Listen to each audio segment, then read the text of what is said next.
Hello, I am Peter Okwoche. Welcome to Focus on Africa. Our top stories. 3,000 dead worldwide as more countries confirm outbreaks of the coronavirus. In the last hour, Senegal and Tunisia report their first cases. With infections now in 5 African countries, we asked the WHO, what's the worst-case scenario for the continent? A number of countries with this rapid spread of infection in urban areas in the context where we do not have the facilities for containment. One of the 2 men sworn in as Guinea-Bissau's president resigns after just 1 day in office. He says his life is in danger. Also on the program, joining forces. As the insurgency increases in the Sahel, Britain prepares to join France and the US to fight Islamist extremism in the region. The situation, has the potential to destabilise and with further violence increasing. And in sports, boxing's world heavyweight champion Anthony Joshua set to defend his title against Kubrat Pulev from Bulgaria on June the 20th.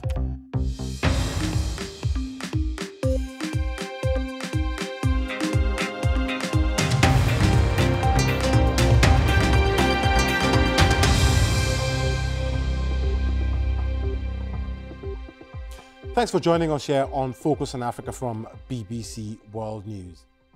In the last hour, Tunisia and Senegal have confirmed their first cases of coronavirus. It has now spread to more than 60 countries around the world, and the number of deaths stands at more than 3,000. And Italy has also confirmed it has 2,000 cases with more than 50 deaths. Today, Iran has reported a 50% rise in cases, including the death of a high-ranking advisor to the country's supreme leader.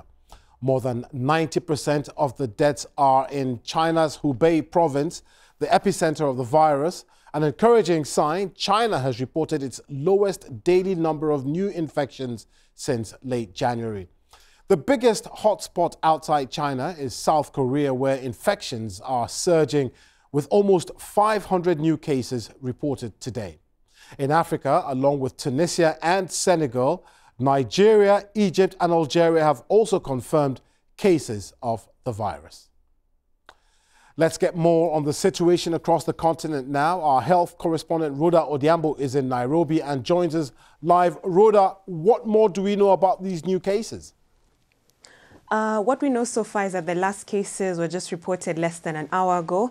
The case in Tunisia, this is a Tunisian national who had traveled from Italy to Tunisia by boat, and the health officials in Tunisia together with the WHO are yet to trace the contacts, better yet the other people who are on board the boat when the man was traveling from Italy to Tunisia.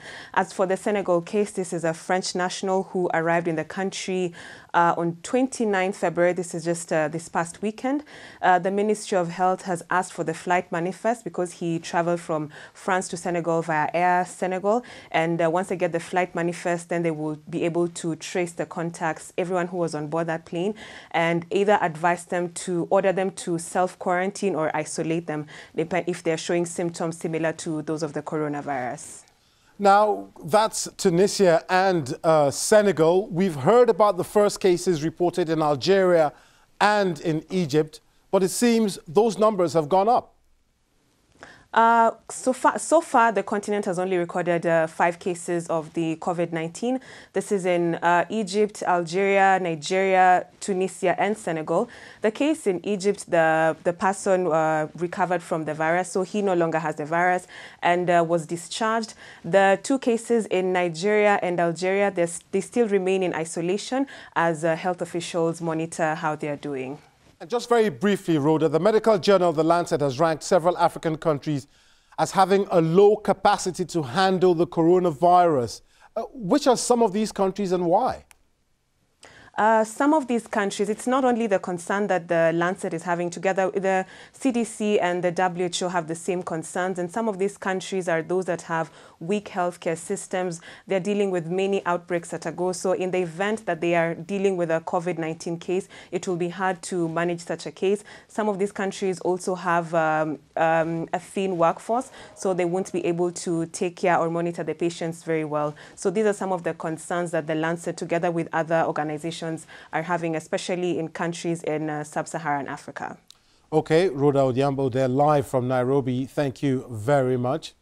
Well, the ability to test for the virus is critical in detecting and treating it. But how many countries across Africa can actually detect it? The BBC's senior Africa correspondent, Anne Soy, spoke to the Africa Regional Director of the World Health Organization, Dr. Matshidiso Moeti.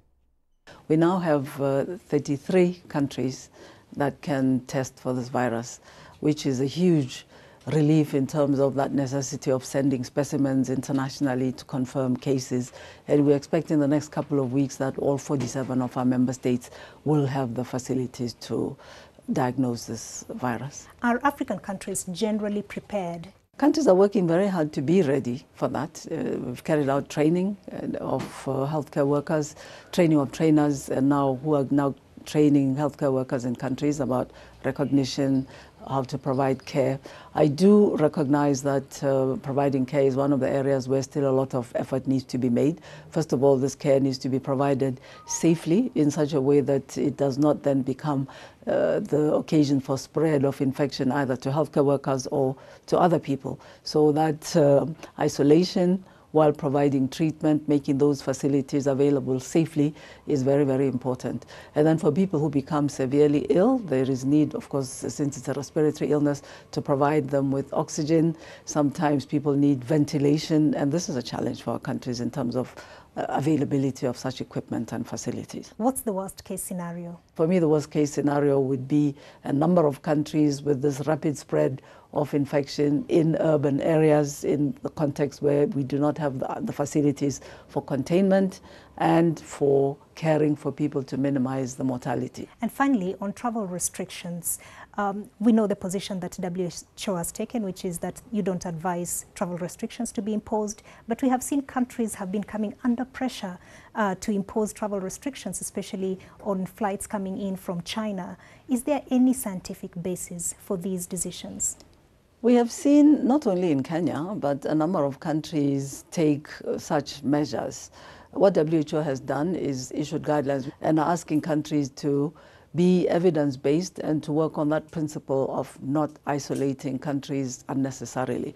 And we hope to get the understanding of decision makers in the countries and of the public, because very often it is pressure from the public that is driving such decisions. We've understood that in some cases there have been demonstrations demanding that flights from China should be stopped. I think specifically around China, what we have observed is that they themselves have taken very active measures to minimize the spread to other countries from China itself. People who are traveling internationally are reviewed, they are observed, they are monitored, and therefore we have actually seen, as I said earlier, that transmission from China itself to other countries happened in the early stages of the outbreak, but not latterly. So I think that is something that needs to be taken into account as countries are making decisions about these measures. As Africa's Regional Director for the WHO, Dr. Matshidiso Moeti. Now, 25 people have died and 62 were injured in South Africa's Eastern Cape province after a bus rolled down a steep embankment. The transport minister said the driver lost control of the bus and that the accident was devastating.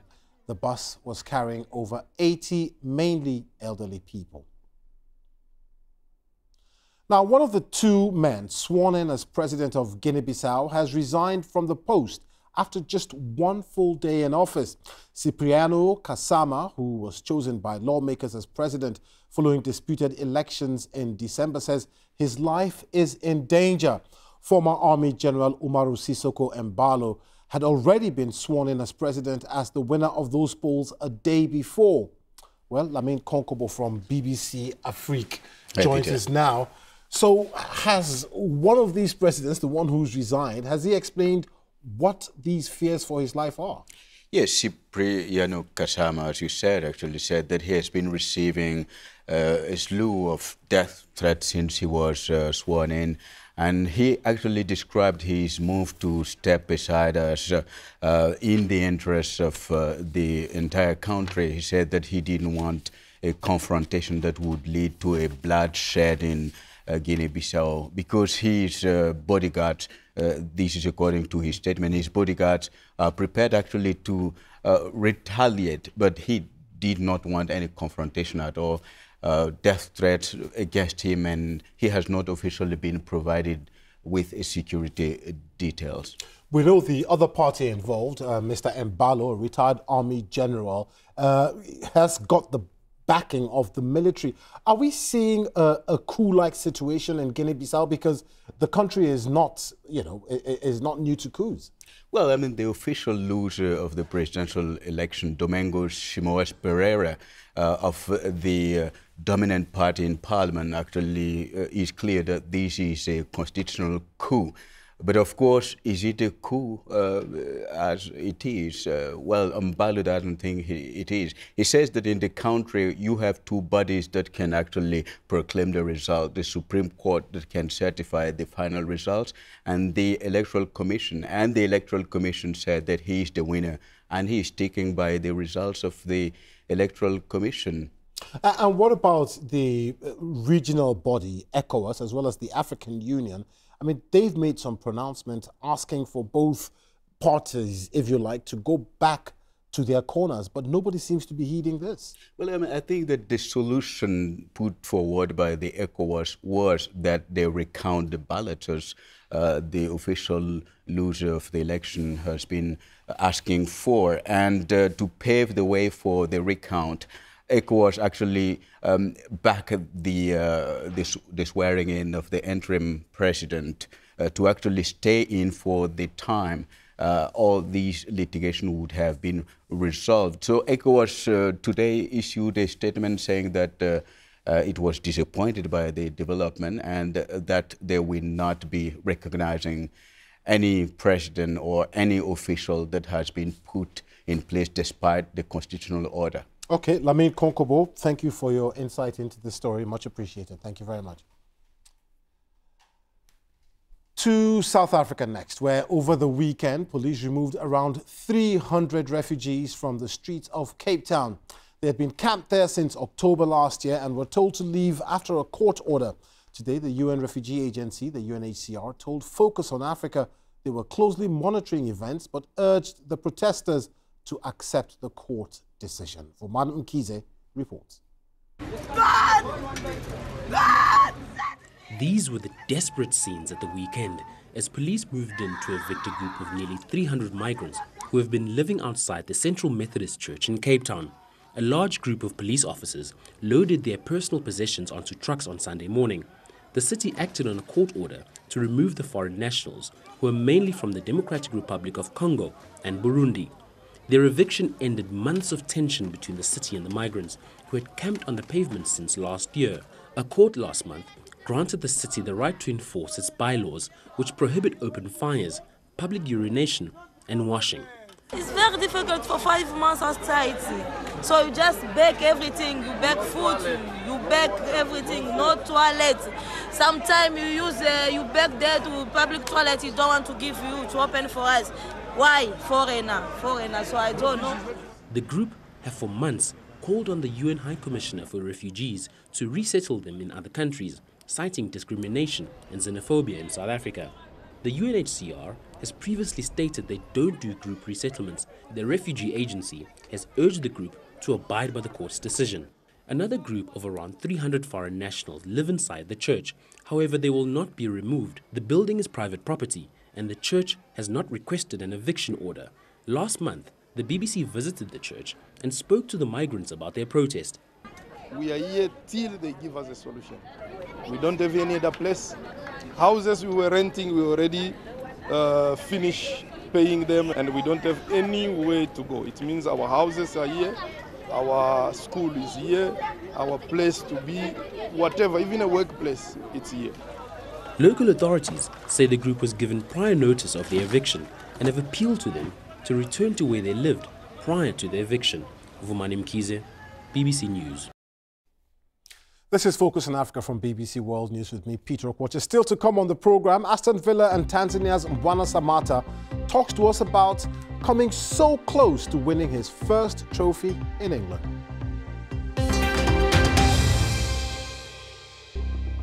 I'm Peter watching the top stories this hour. As the number of coronavirus outbreaks continues to rise around the world, Senegal and Tunisia have confirmed their first cases, bringing the number of African countries affected to 5. And one of the 2 men sworn in as Guinea-Bissau's president has resigned after just 1 day in the office. Cipriano Kasama says his life is in danger.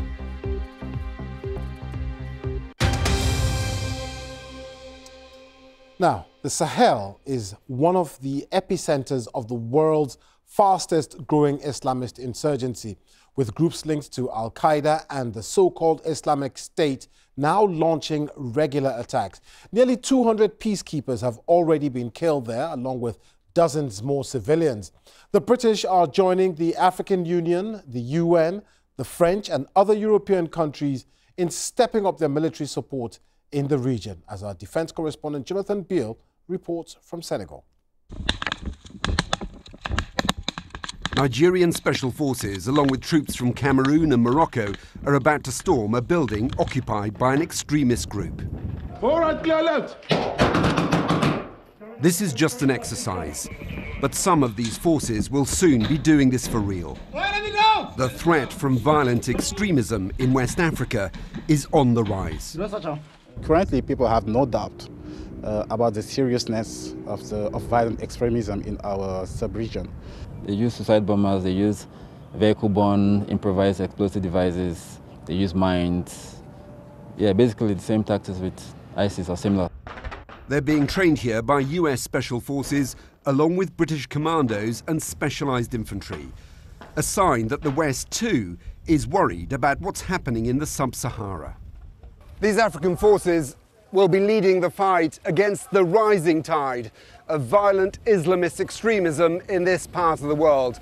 They're doing so at the moment with limited Western support, but Britain is about to get more deeply involved. The situation, has the potential to destabilise and with further violence increasing. And again, ultimately linking that back to UK interests, if we don't act, we may find the problems coming closer to our door. That's a real worry, is it? Insurgent groups, terrorist organisations, if they have safe havens, that gives them the ability to influence the vulnerable back in the UK. The more they have a presence, popular presence in the West African region, the more we may feel that effect back in the UK. The Sahel is now the hub of the world's fastest growing Islamist insurgency, with groups linked to IS and Al-Qaeda targeting military bases, killing civilians and displacing tens of thousands of people. France already has more than 5,000 troops in Mali to counter the threat. And later this year, Britain will be sending 250 soldiers there in support of a United Nations peacekeeping mission. But is there a danger of Britain being drawn into another long, protracted war? We're really up front seeing this as a regional problem for a regional solution, and we're focusing on helping the region address that, rather than the cases of Iraq and Afghanistan, where we took much more direct, sovereign, sort of coalition approaches. Targets up! But unlike this training, the UN mission in Mali will carry greater risks. Nearly 200 UN troops have already lost their lives there. It's been described as the most dangerous peacekeeping mission in the world. Jonathan Beale, BBC News, Senegal. You're watching BBC Focus on Africa. Here now is Victoria Uwahunda with the sports. Well done, Peter. Thank you so much. Now let's start with some boxing news. World heavyweight champion Anthony Joshua will fight Kubrat Pulev at the Tottenham Hotspur Stadium on Saturday, June the 20th. The 38-year-old Pulev from Bulgaria is the mandatory IBF challenger to take on Joshua, who holds the WBA, IBF and WBO titles. Joshua won back the belt with a unanimous points victory over Andy Ruiz Jr. in December. It will be Joshua's first fight in the UK since beating Alexandra Povetkin at Wembley in September 2018. He had been due to fight Pulev at Cardiff's Principality Stadium in October 2017, but the Bulgarian withdrew after suffering a shoulder injury in sparring. Now, you've been hearing in the news about the spread of the coronavirus across the world, and its impact on sport continues.